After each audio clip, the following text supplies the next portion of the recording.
Opa! Oitavo vídeo da leitura do Gustavo Corsão, do Desconcerto do Mundo. A coisa vai se aprofundando. Uma bela intuição que se extravia é o título desse tópico. Quem teve essa bela intuição, segundo Gustavo Corsão, foi esse barbudo aqui, ó. Conhecem? Tive que puxar da estante. Livro que eu comprei em 2005. Uma edição de 2003 do Capital. A editora Civilização Brasileira. Até vou mostrar uns trechinhos dele aqui. Porque Corsão abre com uma citação que vai nos exigir aprofundamento na teoria, nessa teoria perversa, nessa filosofia perversa, nas palavras de Corsão. E essas conexões ali que desde o começo ele apresenta, merece que divaguemos um pouco nesse vídeo de hoje. Com base nas primeiras 4 linhas, vai dar mais de meia hora de conversa. Um tópico, então, é esse, uma bela intuição que se extravia. E vai dar trabalho para entender que intuição é essa, porque nós vamos falar dessa intuição, da intuição de Marx. Então, trata-se de 2 aspectos do termo alienação na obra de Marx. Fala-se muito de alienação, né, do trabalhador. E é preciso entender primeiro as perspectivas hegeliana e feuerbachiana da alienação. Então, Hegel e Feuerbach já haviam falado de alienação antes de Marx. E Marx vai ter a sua própria perspectiva, né? Que envolve 2 aspectos. E quem está falando isso, na verdade, é Maurice Gandilat, que esse Corsão cita aqui, logo na abertura do tópico. E nós vamos ter que ver quem são, de onde é que vêm, do que se alimentam. Hegel, Feuerbach, Gandilat, Marx. Os alunos do Gandilat, Derrida e Deleuze, por exemplo. Gandilat foi contemporâneo de Sartre, orientado por Etienne Gilson, lá na Sorbonne, né? E mentor, professor, guia de Deleuze e Derrida, entre outros filósofos perversos, construtores daquele labirinto babilônico de que falava Camões. E um dos amigos que vai definir, falar sobre Deleuze, diz que ele é a própria biblioteca de Babel. Isso é uma menção a Jorge Luiz Borges, que tem uma referência em Camões. Então a coisa começa a girar, né? E se entrecortar. A gente, nesse vídeo vai dar para sentir num labirinto mesmo, né? A Biblioteca de Babel. É um conto do Borges, que tem uma referência a Camões, né? E a gente estava falando e lendo as menções de Camões ao labirinto dessa Babel que esses caras construíram, né? Eu acho que dá para entender assim. E a gente vive nesse mundo, nesse labirinto hoje. Mas vamos sair dele. E não dá para ter medo de de ter contato, né? E tentar entender esses caras aqui. Não adianta fugir. Tem que encontrar a saída, né? Quem sabe um pouco de estudo de mitologia, o Minotauro. Pode até ser que o Monteiro Lobato ajude para ler com as crianças. Mas vamos lá. Já divaguei bastante antes de começar. Eu quero dar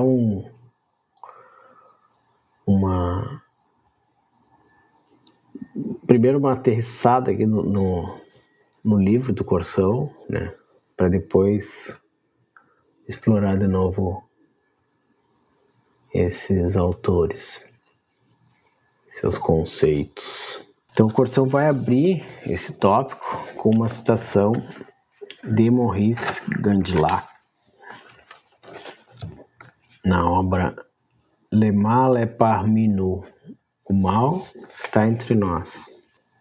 A alienação, fórmula hegeliana tornada central em Feuerbach, apresenta-se na obra de Marx sob dois aspectos, dos quais somente o segundo é incontestavelmente de natureza ética. Então, a fórmula da alienação é hegeliana. Feuerbach vai tornar-se a fórmula central. E isso vai ser apresentado na obra de Marx sob dois aspectos. Um deles, incontestavelmente de natureza ética. Quem diz isso é Maurice Gandillac na obra Le mal est parmi nous. O mal está entre nós.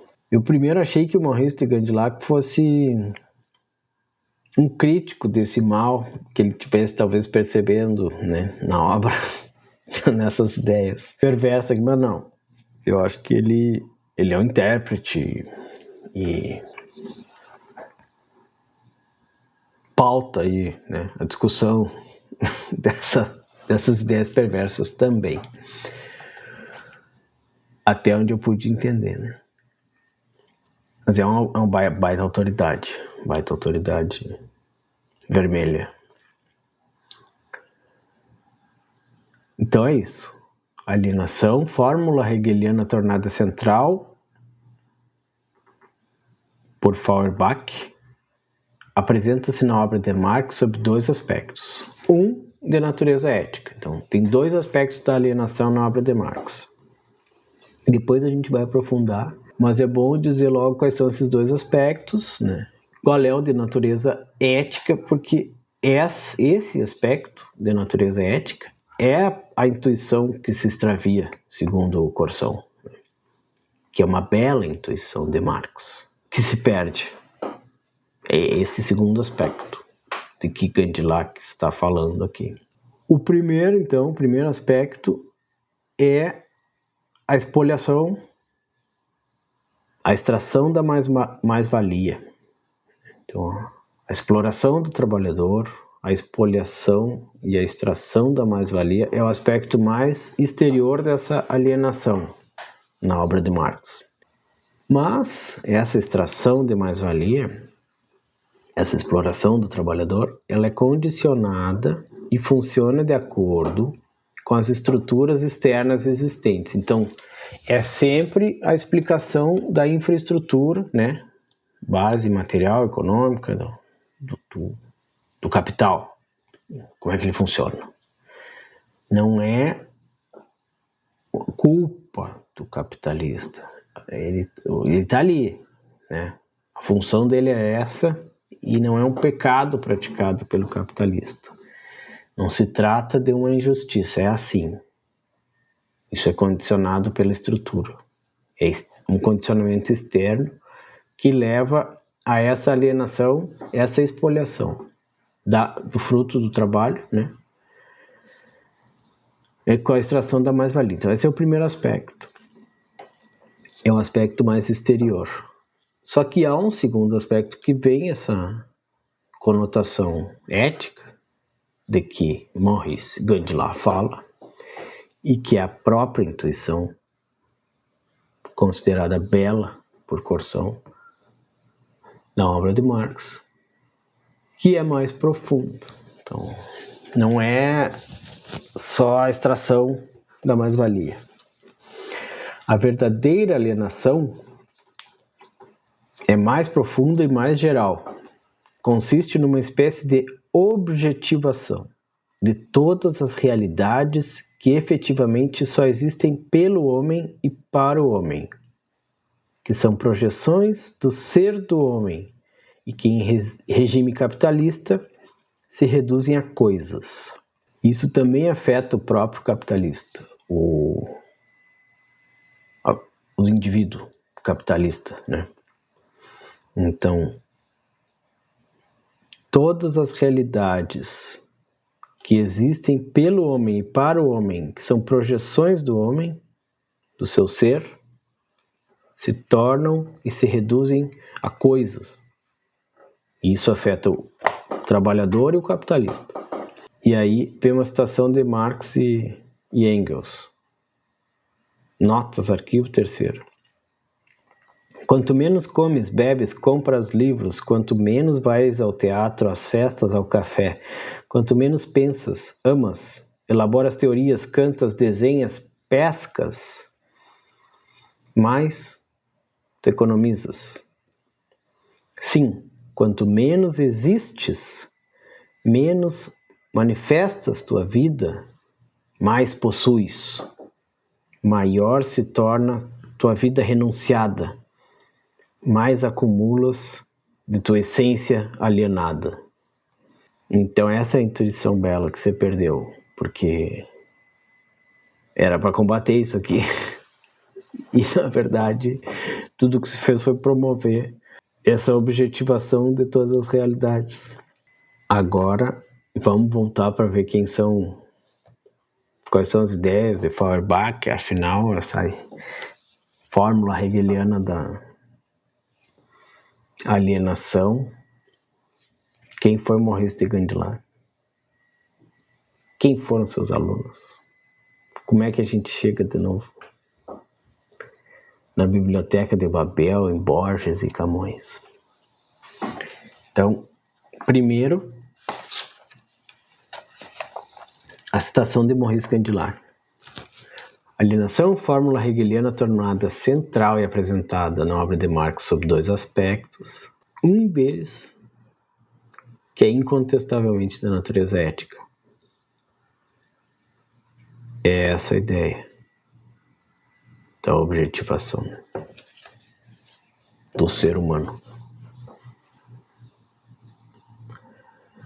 Então, nós vamos ver quem é o Feuerbach, e aí a coisa começa pesada. Nas primeiras referências aqui no Google, veio um trabalho de um mestrando em filosofia da URGS, publicado na revista Seara Filosófica, em 2017. Uma visão hermenêutica da religião em Feuerbach. Cardoso publicou.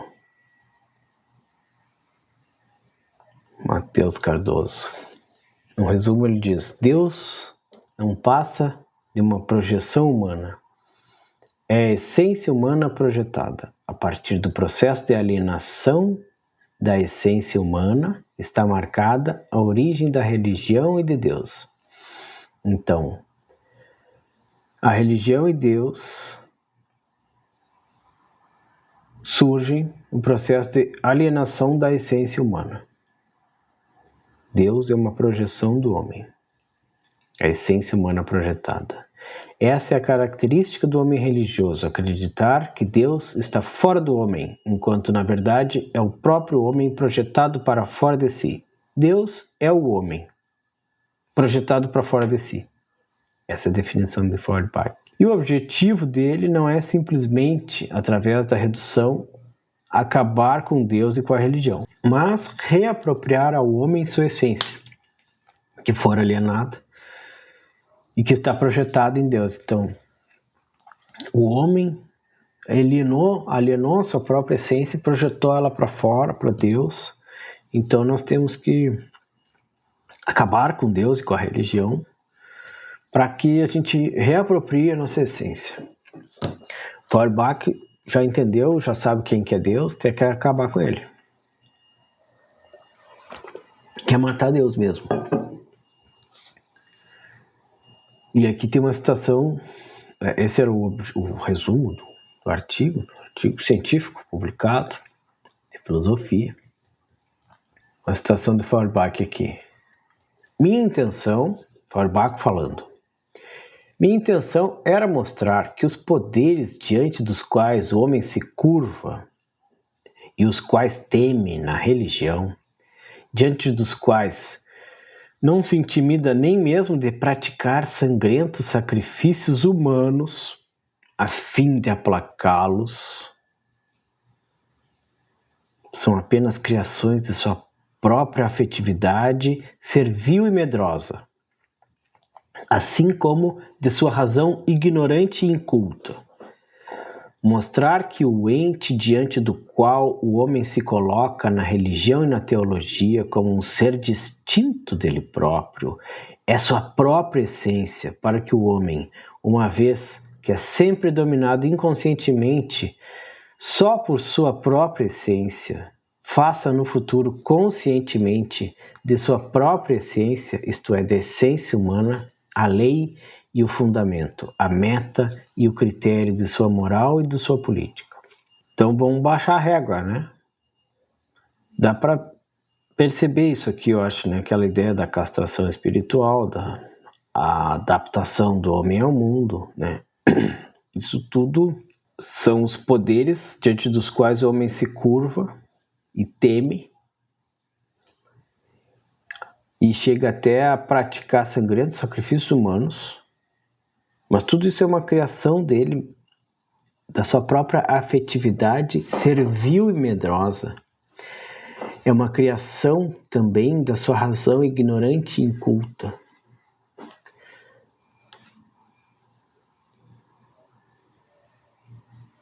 É burrice, servilidade, medo, ignorância que leva o homem a se curvar para a religião, temer a Deus.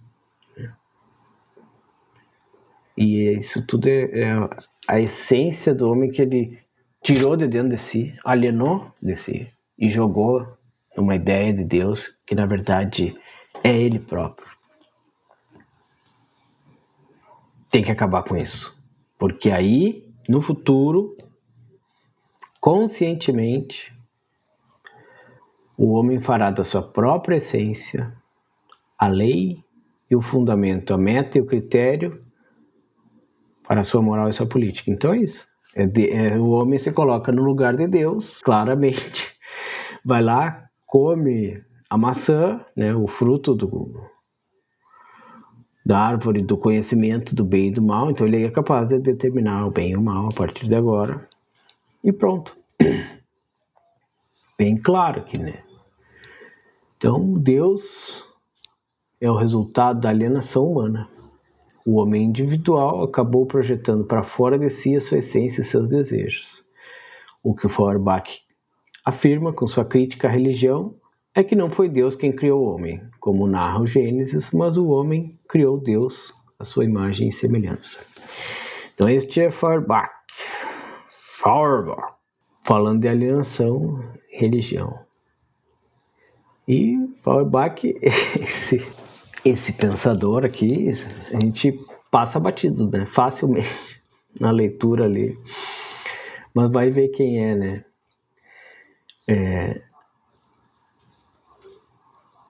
E tá numa intercalação aqui da citação, porque é uma citação de Gandhi-Lacq, falando que Feuerbach adaptou a fórmula hegeliana da alienação e que Marx bebeu disso para formular a sua ideia de alienação, aqueles dois aspectos. E então, assim, falar sobre Marx, aqui, começando com essa citação do Cortão, assim, dá essa sensação de estar num labirinto mesmo, mas nós vamos sair dele. É o labirinto da Babel de Camões, né? Mas é bom ter guias aí como Gustavo Corsão, José Munir Nasser, professor Olavo de Carvalho, né? Que podem ajudar a simplificar a coisa, né? Eu não sei se eu simplifico ou se eu complico mais ainda. Estou tentando entender.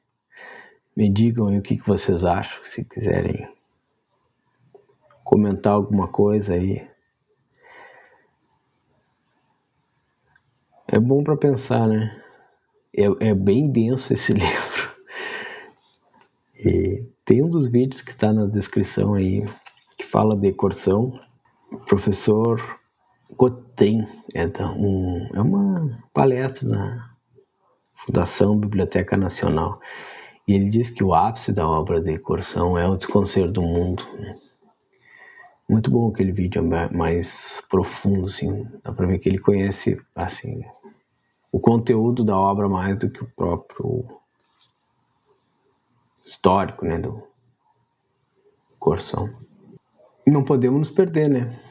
Essas teorias marxistas, hegelianas,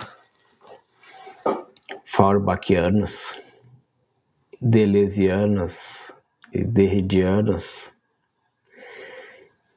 Candilac orientou esses dois aí, filósofos mais contemporâneos, né? Desconstrucionistas. Então, dá vontade de largar, às vezes dá vontade de largar tudo isso e rezar, né? E pronto. Será que precisa? Eu não sei, sinceramente, eu acho que talvez o melhor seja só ir na missa mesmo, rezar e pronto.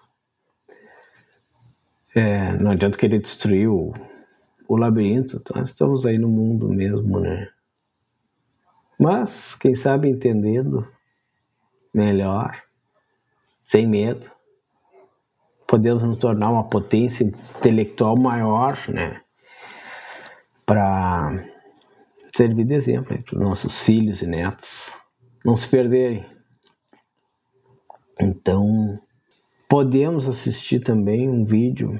Aliás, eu vou colocar esse vídeo de um canal chamado Filosofia Vermelha, que trata desses conceitos de alienação, né? Que são conceitos bem trabalhados aí na teoria marxista. E também David Harvey, porque eu me lembrei dos meus tempos de estudo. Eu tive 2 épocas de estudo do Capital, né? A primeira foi o que eu mencionei lá em 2000. Eu dava aula, recém-formado, na Universidade Estadual do Rio Grande do Sul. E lá eu dei aula de economia política, história da economia.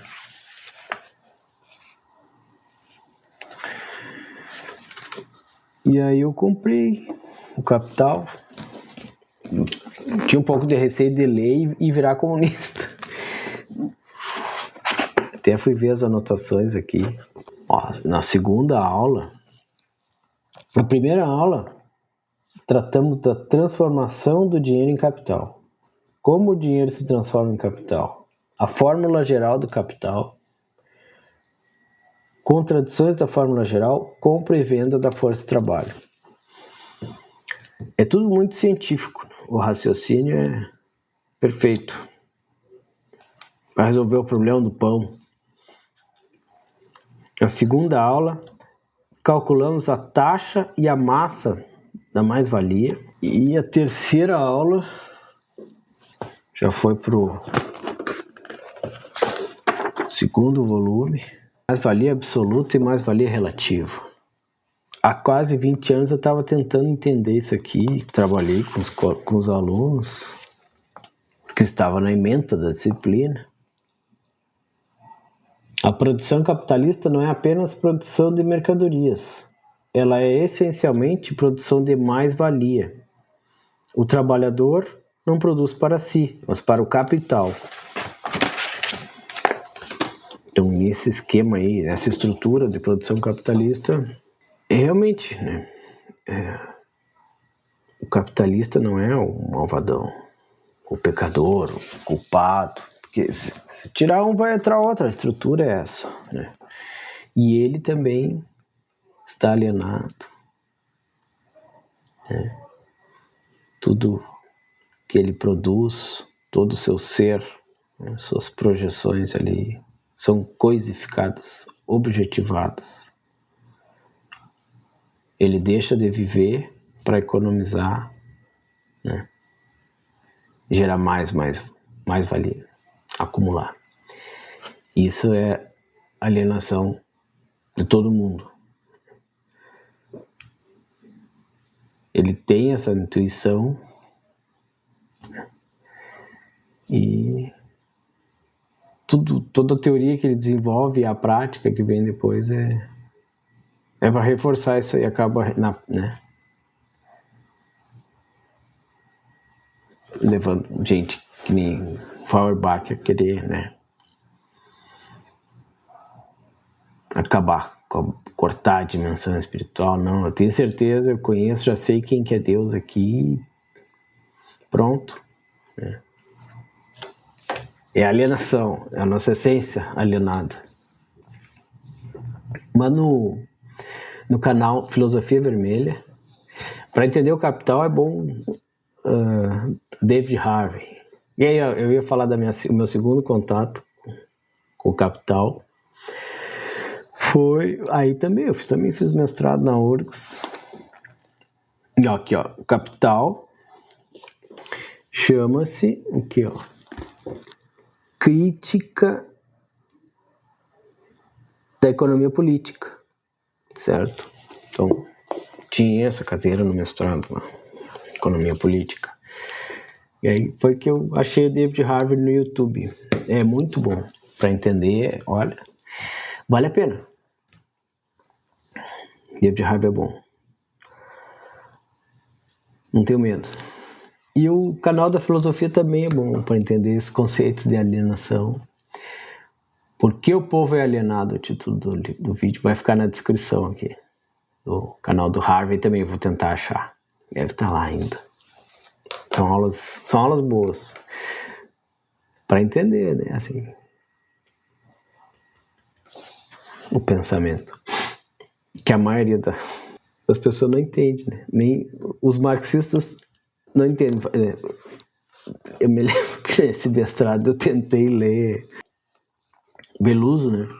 Que é considerado um grande intérprete de Marx no Brasil. Olha, se quiserem entender Marx, David Harvey, deixa o Veloso. Agora, quem foi, afinal de contas, Maurice Candillac? Que essas referências que eu trouxe aqui do pessoal, os mestrandos da filosofia vermelha, com todo respeito, né, não se comparam a Maurice Candillac. Então, é outro nível. É uma autoridade suprema de filosofia perversa. Ele entrou na École Normale da Sorbonne em 1925. O veterano dele foi Sartre. Escreveu sua tese sob orientação de Etienne Gilson. Em 46, 20 anos depois, foi nomeado professor de filosofia medieval e renascentista na Sorbonne. Até aqui eu achei que ele talvez, né, com a orientação de Etienne Gilson, filosofia medieval, fosse um tomista, talvez, porque eu estava com a lembrança da outra citação do Corsão, que agora eu esqueci quem foi, que a gente também pesquisou, que era amigo do Paulo VI. Quem era? Quem era o amigo do Paulo VI? Ah, tá aqui no livro, né? La personne et le bien commun. Jacques Maritain. O Jacques Maritain é atomista, né? E aí quando vi que o Condillac, filosofia medieval, deve ser atomista também. Até fiquei com uma ideia que quando ele escreveu Le Mal est parmi nous, o mal está entre nós, talvez ele estivesse falando do seu aluno Jacques Derrida. Mas não, foi uma coincidência. E de fato ele não estudou e deu aula só de filosofia medieval, né? Ele estudou muito e traduziu os filósofos alemães, inclusive Nietzsche, que nos contou que Deus está morto, né? Então, a intenção de Feuerbach, Nietzsche constatou que se concretizou, né? Foi atingido o objetivo de Feuerbach, segundo Nietzsche. E Condillac gostava muito de Nietzsche, Walter Benjamin, George Lukács, esses alemães que aí é da escola de Frankfurt, né? Já começa a complicar. Começamos a entrar no labirinto. E Condillac orientou as dissertações de doutorado de vários alunos, inclusive Louis Althusser, Jean-François Lyotard, Gilles Deleuze, Michel Foucault e Jacques Derrida. Todos alunos orientandos de Condillac. Então, Corsão está no outro nível, né? Quem acha que a filosofia de Althusser, Lyotard, Deleuze, Foucault, Derrida já é um labirinto bonito, né? Para ficar perdido todo o século XX e o XXI também. Condillac foi quem ensinou esses caras aí, tá? Foram orientados por ele. Então a gente vai ver quem foi Condillac e descobre que ele deu aula para essa turma. Eu acabei encontrando uma menção de influência mais forte sobre Gilles Deleuze e Jacques Derrida. Então eu vou falar um pouquinho desses dois e apresentar a síntese do verbete da Enciclopédia de Filosofia da Universidade de Stanford de cada um dos dois, Deleuze e Derrida. Então, há essas menções. Eu gosto de ver essa Enciclopédia de Filosofia de Stanford, que é uma boa referência, eu creio. E aí lá não tem o verbete Condillac. As menções a Condillac são nos verbetes Deleuze e Derrida. E dá para entender, dá para intuir aqui que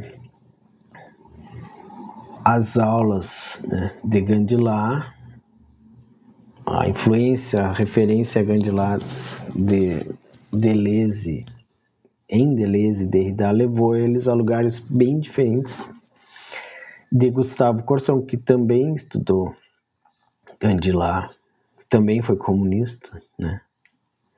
Também tentou resolver os problemas do mundo.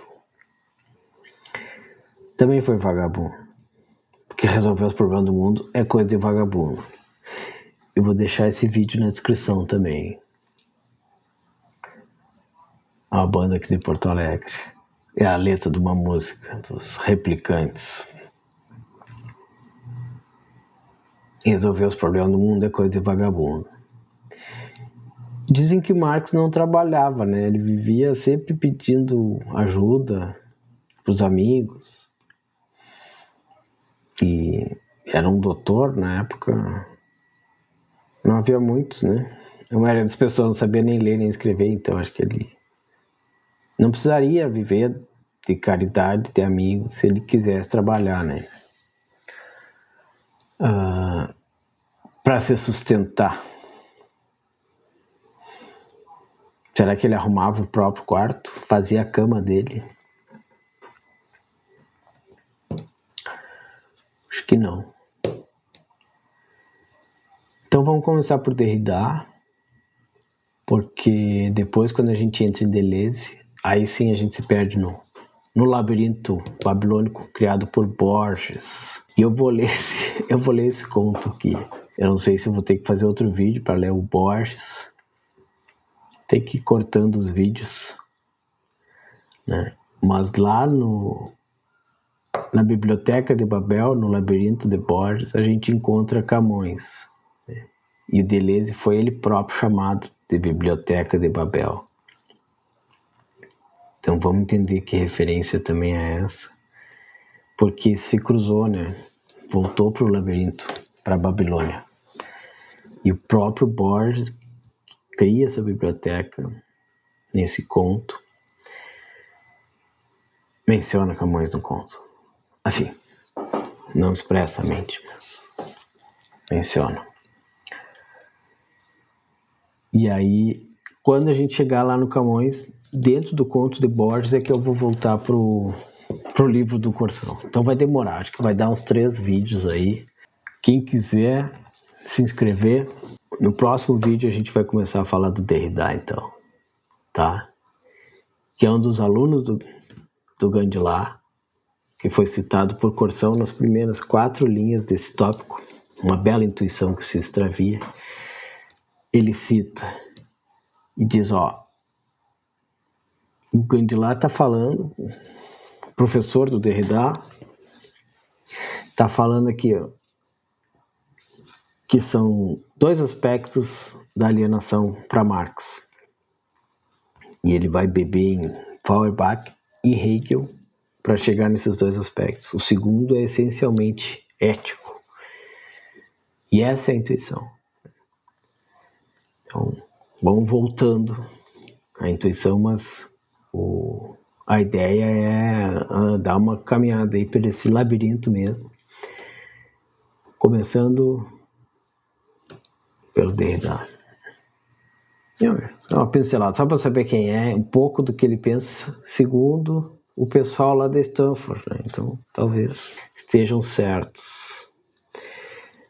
Só para despertar a curiosidade, eles dizem assim, o spoiler, eles dizem assim, mas ainda mais do que a reconcepção da diferença, e talvez mais importante, a desconstrução tenta fazer justiça. De fato, a desconstrução é implacável nessa busca, uma vez que a justiça é impossível de ser alcançada. O Jacques Derrida é o fundador da desconstrução, tá? E o mais importante, segundo o pessoal lá de Stanford, é que a desconstrução tenta fazer justiça. E ela é implacável nessa busca de justiça, uma vez que a justiça é impossível de ser alcançada.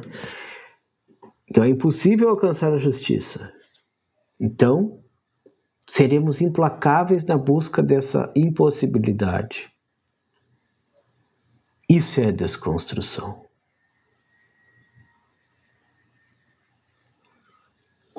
Que massa, hein? Ele rodou. Ele não conseguiu terminar a dissertação de mestrado dele, orientado pelo Gandilá. Então, até a próxima.